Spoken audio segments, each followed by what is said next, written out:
Roberts Furmans, Latvijas ārstu biedrības valdes loceklis. Ir sākusies vasara, daudzi dodas atpūsties pie jūras, pie ūdeņiem. Kā palīdzēt pārkaršanas gadījumā?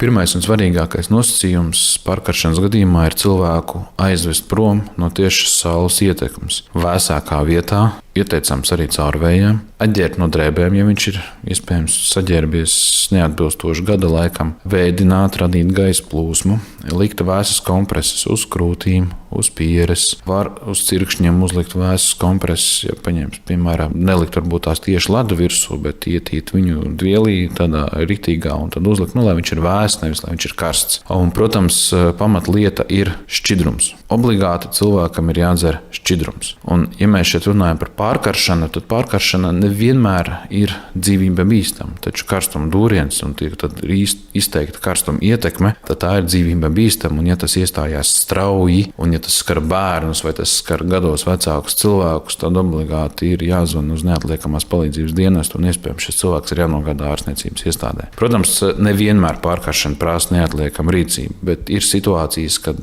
šī pārkaršana var būt cilvēkam bīstama.